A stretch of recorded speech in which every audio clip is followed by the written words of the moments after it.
Em primeiro lugar, senador Paim, eu gostaria de persistir nos questionamentos que tenho me feito e acredito que devam ser feitos a todos os integrantes do Parlamento brasileiro e também do Executivo brasileiro e também do Judiciário brasileiro, no sentido de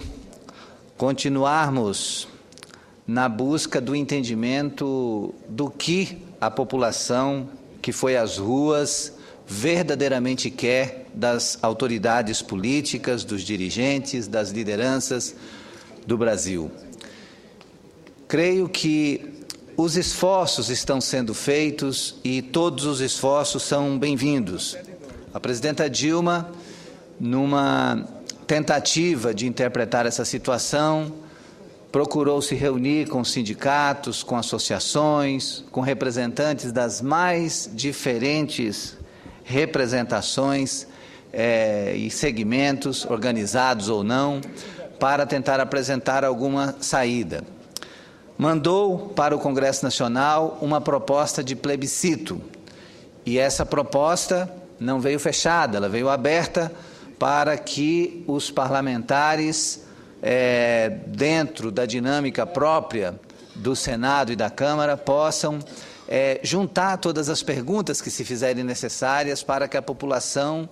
expresse qual é o seu sentimento em relação aos assuntos a serem propostos. Vejo muitos questionamentos aqui dos senhores senadores e senhoras senadoras em relação a esse plebiscito. E vejo que o ponto de partida dessa discussão é colocar sob suspeita essa proposta com o argumento de que o plebiscito é uma espécie de golpe. E eu ainda acho que nós estamos pecando por condenar antes de tentar entender as propostas. Está havendo uma precipitação no sentido de julgar o que é uma intenção de encontrar o melhor caminho para o Brasil. Não sei se a presidenta Dilma está com toda a razão e que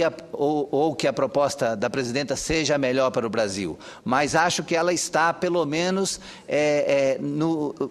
se esforçando no sentido de encontrar um caminho, e vejo que outras instituições de renome no plano nacional também estão buscando esse caminho. A própria OAB, a Ordem dos Advogados do Brasil, também tem preocupação e tem uma proposta de reforma política que passa também pela realização de um plebiscito. E por que surgiu essa ideia do plebiscito? Justamente porque o Parlamento tem deixado a dever no sentido de pôr em discussão e pôr em votação aquilo que é o clamor de toda a sociedade. Todo mundo, há muito tempo, vem dizendo que precisamos de uma reforma política para tornar as eleições baratas, eleições democráticas, eleições transparentes. No entanto, a reforma política não acontece, porque os interesses são tantos, tanto aqui no Senado Federal quanto na Câmara, que a reforma não avança, as propostas conflitam entre si e não há qualquer avanço. Então, se não tiver uma posição da sociedade dizendo queremos este rumo, vai ser muito difícil para este Parlamento tomar uma posição. Então, nesse sentido, acredito que a proposição do plebiscito deva ser levada em consideração, sim. E quanto às perguntas a serem colocadas nesse plebiscito, aí vale a pena um trabalho demorado, detido, aqui de uma comissão do Senado e também da Câmara, se reunindo com a CNBB, se reunindo com a Ordem dos Advogados do Brasil, se reunindo com outras instituições que também sentem esse clamor do povo para identificar quais perguntas devem constar deste plebiscito para que o povo se manifeste a esse respeito. E com base no que o povo venha a dizer, é que deveria ser conduzida essa reforma política, de preferência até o mês de setembro, como disse o Tribunal Superior Eleitoral, para que novas regras eleitorais vigorem para as eleições de 2014. E quem sabe assim a gente tenha a oportunidade de uma eleição mais democrática, mais transparente e menos pautada pelo poder econômico, que infelizmente o que temos no Brasil hoje ainda são eleições fortemente pautadas pelo poderio econômico, em que aqueles candidatos que reúnem essa estrutura, a estrutura financeira, são os candidatos que levam vantagem sobre aqueles que não têm condições. Então, nesse sentido, alguma solução tem que ser dada, porque se o financiamento público é algo abominado pela maioria, nós vamos ter que encontrar uma outra saída, porque o financiamento privado acaba sendo o favorecimento para alguns, que depois acabam sendo moeda de troca na hora de obter benefícios dos eleitos, e dessa maneira a gente tem que tentar encontrar um caminho para que os eleitos fiquem completamente sem amarras, sem débito para ninguém que representa o poderio econômico, para poder votar conscientemente em qualquer das posições de acordo com aquilo que é melhor para o Brasil. E, nesse sentido, é fundamental que os eleitos não tenham que se submeter à humilhação de ter que ficar pedindo dinheiro para fazer campanha. Nós temos que encontrar um caminho de fazer uma campanha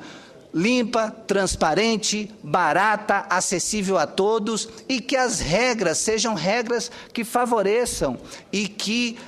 tornem absolutamente iguais as chances de todos os candidatos, e que prevaleça a capacidade de articulação, a capacidade de verbalização, a capacidade de proposição, a capacidade de defesa de propostas que venham a convencer os eleitores. E, nesse sentido, vale a pena inclusive, conversar um pouco sobre a publicidade na campanha eleitoral. Eu acho que é chegada a hora da gente fazer campanha exatamente como nós fazemos aqui no Senado Federal. Cada um indo para a televisão defender a sua proposta, sem nenhum efeito especial, sem nenhuma musiquinha de trilha, sem nenhum efeito emocional que venha influenciar a decisão do eleitor. Eu acho que o caminho para discutir esse processo de democratização das campanhas tem que ser algo que aconteça de maneira desarmada por todos os representantes do povo que compõem o Senado Federal e a Câmara Federal. Nós precisamos nos despir de todas as armas e tentar encontrar o melhor caminho. Eu vejo ali o senador Cássio Cunha Lima, pede uma parte, por favor. Agradeço, senador Aníbal Diniz, pelo aparte. Como Vossa Excelência trata de um tema que está na ordem do dia do Parlamento brasileiro, que diz respeito à proposta de plebiscito, em nome do bom debate, do contraditório de ideias, eu tomo a iniciativa de aparteá-lo para, em primeiro lugar, manifestar minha preocupação extrema com relação aos prazos para a realização desse plebiscito. Nós estamos há praticamente 90 dias do prazo fatal da anualidade das regras eleitorais, e não acredito que seja de bom alvitre imaginar que haveria uma flexibilização nesta cláusula, que é uma cláusula pétrea da nossa Constituição. Portanto, não encontro mecanismos para que se faça todo o procedimento de organização do plebiscito, para que se faça a campanha de esclarecimento, porque é preciso, obviamente, uma ampla e duradoura campanha de esclarecimento, para que depois dos temas decididos pela soberania popular, venha a este Congresso, para que nós possamos transformar em lei aquilo que é o resultado da consulta feita. Diversos partidos que compõem o Senado e a Câmara, dentre os quais o PSDB, que tem a honra de ser vice-líder aqui no Senado e vice-presidente nacional, um dos vice-presidentes nacionais, defendemos o referendo como instrumento de consulta popular a partir da iniciativa do próprio Congresso. Quanto ao tema de financiamento público, fica a indagação e não receba como uma provocação. É apenas uma reflexão que quero fazer realmente. O partido de Vossa Excelência, o Partido dos Trabalhadores, teria chegado ao tamanho que chegou se não fosse a participação dos seus militantes, dos seus simpatizantes, inclusive com doações de pessoas físicas, para que o partido crescesse? Ou seja, se há 30 anos tivéssemos o modelo que o PT defende hoje, de exclusivo financiamento público, dificilmente um partido com as características do Partido dos Trabalhadores teria chegado aonde chegou. E chegou com méritos, com qualidade, ninguém discute isso. O que eu acho estranho, e não posso deixar de registrar essa estranheza, é que depois de ter percorrido esse caminho, onde a participação do simpatizante, do militante, do filiado foi decisiva para fortalecer o partido, depois de galgar o poder, o PT esqueça essa trajetória e queira, num modelo inibitório de surgimento de novas forças políticas, evitar que o cidadão, pelo menos este, possa participar do processo eleitoral. Eu posso até admitir que as pessoas jurídicas estejam impedidas, mas as pessoas físicas estarem impedidas de dar a sua contribuição dentro de um sistema de financiamento de campanha que seja misto. Com certeza, repito, para concluir a parte, o Partido dos Trabalhadores não teria chegado aonde chegou se tivéssemos apenas um sistema público de financiamento. Fica a reflexão a ser feita, dentro de decisões que serão tomadas mais adiante, mas tenho certeza que o modelo exclusivo que hoje é proposto pelo Partido dos Trabalhadores contribui muito mais para inibir o surgimento de novas forças políticas do que contribuir para o barateamento das eleições no nosso país. Senador Cássio Cunha Lima, debater com Vossa Excelência é algo extremamente prazeroso, tanto pela qualidade dos seus argumentos, quanto pela elegância com que Vossa Excelência os apresenta. Devo dizer que concordo que a militância do PT e as contribuições que todos nos mobilizamos para darmos ao longo da nossa história foi o que permitiu o crescimento do Partido dos Trabalhadores e foi o que permitiu a gente a ter a oportunidade de exercer experiências de poder, tanto nos estados quanto no governo federal. E concordo integralmente que se talvez esse modelo de financiamento público exclusivo passasse a vigorar, talvez pudesse haver certamente a inibição da participação das pessoas físicas. Eu concordo que não existe fórmula mágica nesse momento. Eu acho que não tem nenhuma proposta que, ao ser defendida, ela possa ser apresentada como uma solução para a resolução dessa equação, porque nós precisamos ter eleições baratas, eleições transparentes, eleições democráticas, com oportunidades iguais para todos os candidatos. E vejo que quando esse financiamento ocorre a partir das empresas, é um financiamento direcionado para alguns, e só aqueles que têm maiores chances de depois poderem retribuir a esses financiadores. Então, o que nós temos que refletir aqui é um caminho, a busca de um caminho para tornar as eleições verdadeiramente democráticas. E o financiamento da campanha, imagino que as pessoas físicas contribuindo é algo absolutamente salutar, porque cada um vai contribuir de acordo com a sua consciência para o projeto que acha mais justo, mais correto para o Brasil. Eu imagino que seja muito importante a gente encontrar uma forma de estabelecer, se for o caso, até um teto de contribuição para pessoas físicas. Agora, pessoas jurídicas, empresas, eu acho que a gente vai ter que encontrar um caminho para acabar com isso, porque quando as empresas entram no financiamento das campanhas, elas entram por interesses outros que acabam não contribuindo para a democracia. E em relação ao financiamento público, eu não sei se a gente tem que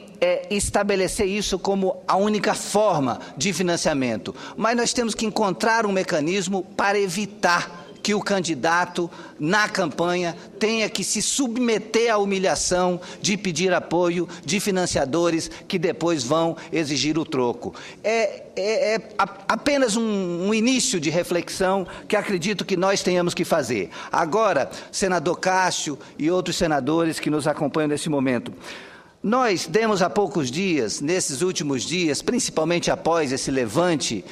de quase 2 milhões que foram às ruas para exigir um Brasil diferente, com reivindicações das mais diferentes matizes, nós conseguimos dar um outro ritmo para o Senado. Nos últimos dias, nós aprovamos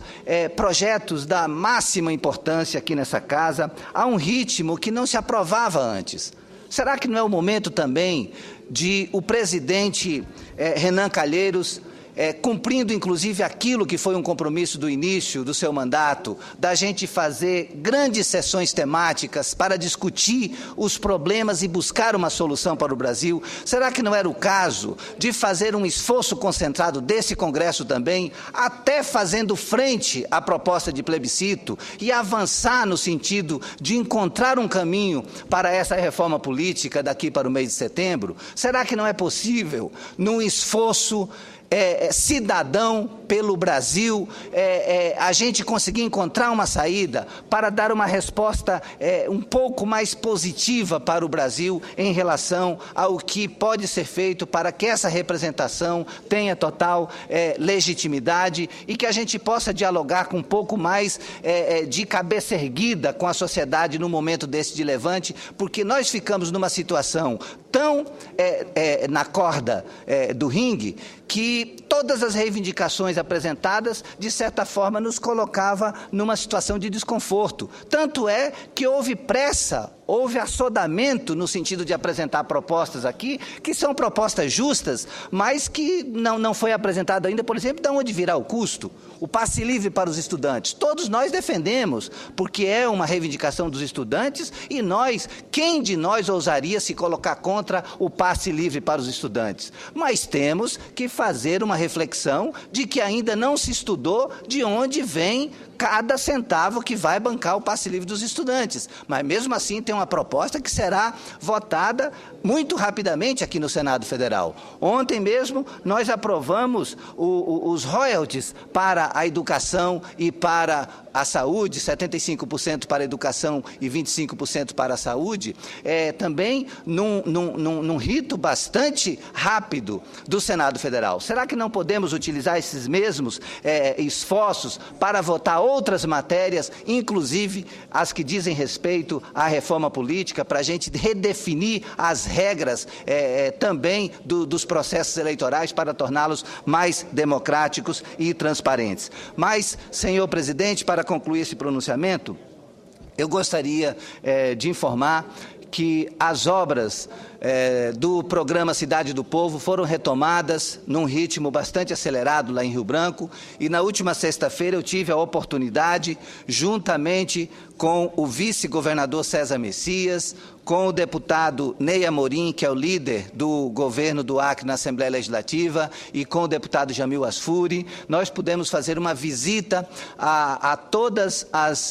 ao canteiro de obras do programa Cidade do Povo, aonde estão sendo construídas. O programa todo prevê 10.500 casas. Nessa fase inicial estão sendo construídas 3.500 casas destinadas principalmente às famílias que vivem em área de risco. Essa obra teve paralisada por alguns dias por força de uma representação do Ministério Público, por questões ambientais e também dúvidas em relação ao processo licitatório, mas isso foi devidamente esclarecido junto ao Tribunal de Contas da União, que reconheceu que as obras estavam em pleno vapor, e agora as atividades continuam com as empresas plenamente mobilizadas e há um ritmo de produção bem interessante. E eu tenho certeza que os prazos estabelecidos inicialmente para o ano de 2013, de construir essas 3.500 casas para entregar até dezembro, serão cumpridos, e eu vi com muita alegria o fato de que operários se reuniram para para fazer uma oração em agradecimento à volta dessas obras, porque elas não só vão representar uma possibilidade de moradia melhor para essas famílias, como elas também vão contribuir imensamente para a economia local, uma vez que mobiliza operários, uma vez que mobiliza marceneiros, uma vez que mobiliza matéria-prima local, isso tudo contribuindo para um círculo virtuoso na economia local. Então, a volta das obras da Cidade do Povo foi algo que criou um ambiente de muito otimismo à indústria da construção civil de Rio Branco, e eu tenho certeza que daqui para frente a gente não vai ter mais paralisações, e eu tenho certeza que vai ser algo muito bom para o povo do Rio Branco. Então, fica aqui os cumprimentos ao governador Tião Viana, ao vice-governador César... Alô? Oi. Pela retomada dessas obras do programa Cidade do Povo, que tenho certeza que vai ser algo muito bom para toda a população de Rio Branco. Muito obrigado, senhor presidente.